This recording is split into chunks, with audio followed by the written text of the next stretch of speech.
Okay, so I guess Laura and I, with the first section yesterday, got a little bit ahead of ourselves because this second section we actually touched on in yesterday's video, which is okay, right? I mean, the gospel, repetition, it's what. All part of it. Yeah, it's all part of it. And so essentially, the question that is most specifically asked in this is.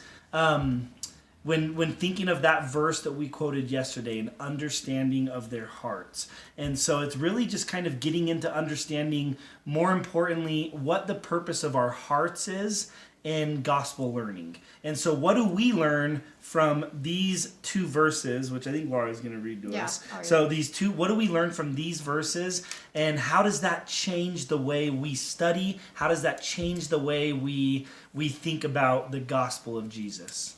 So the first verse is Mosiah 12:27, and it says, "Ye have not applied your hearts to understanding, therefore ye have not been wise. Therefore, what teach ye this people?" So he's talking to King Noah's advisor. What are they called? The advisors, the priests. There we go. The priests and King Noah and everything. They can quote the scriptures. They know the scriptures, but they have not applied their hearts to understanding. And then the second one is in chapter 13, verse 11.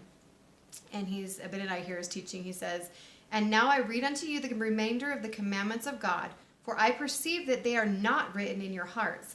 I perceive that ye have studied and taught iniquity the most part of your lives." So it comes down to this idea of heart. It's a concept that we actually talk about quite a bit in this house because we when Laura and I were first starting our family, we always talked about helping our kids understand the whys about things and understanding, allowing the message to not just come to their minds or not just come to their ears, but how do we get the message to their hearts? And saying it's wonderful, right? We could talk about it all day, but how does that actually happen?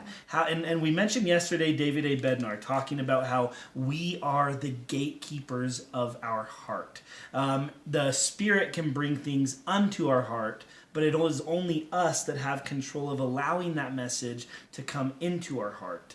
And so it really comes down to a personal will, a personal desire. What ye desire about all day is what ye become. It comes down to our desires. Do we truly want to change? Are we praying just to pray?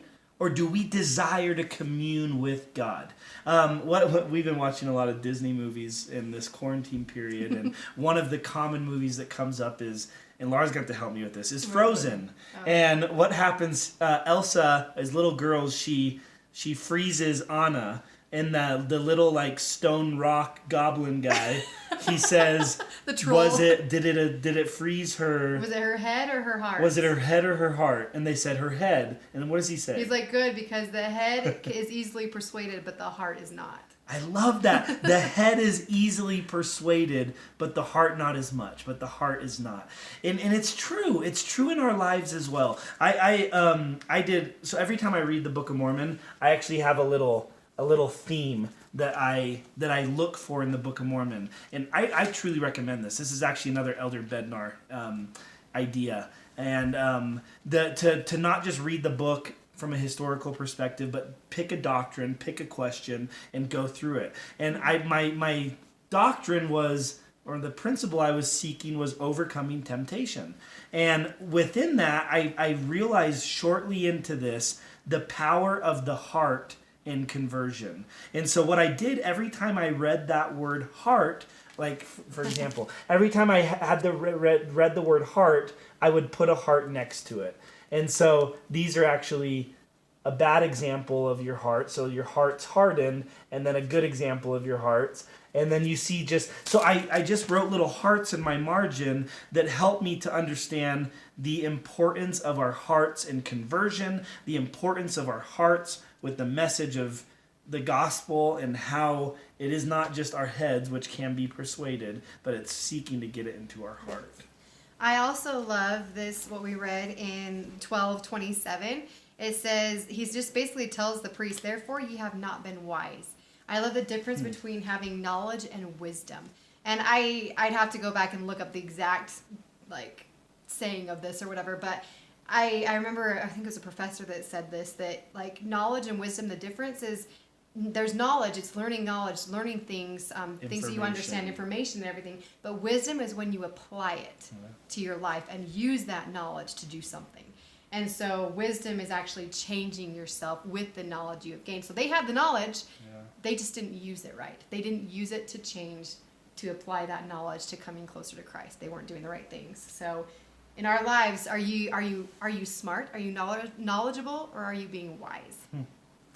And you can apply that to almost every gospel principle. So we can say, or in every doctrine, we could say that families can be together forever. So that's a doctrine, right? Yeah. That's the knowledge aspect of it. That's the mental side of it. So, but then comes the so what? Like, what does that mean? What does that actually mean to you? Well, it means because I know our family is eternal, it means our problems in life are worth overcoming together. So it's like then the applied knowledge changes our behavior. Yeah. Doctrine, when understood, changes behavior. And what that understood, kind of from just this whole conversation to bring it full circle, is just that comes into things in our heart. It's understood in our hearts. Isn't that what it says? It says, "Ye have not applied your hearts to understanding." So, yeah. Well, the question that it asks, we'll just leave you with this question. We'll go back to the manual. Is so ponder as you're studying this. It says ponder what it means to apply your heart to understanding, kind of what we talked about. And does this inspire you to make any changes in the way you approach learning the gospel? So thinking about this and what you want to understand in your heart and what you want to do according to your own life. What has this made you want to change? So now what? Now what are you going to do with this knowledge we've talked about? How are you going to apply that into your life? Love to hear your comments.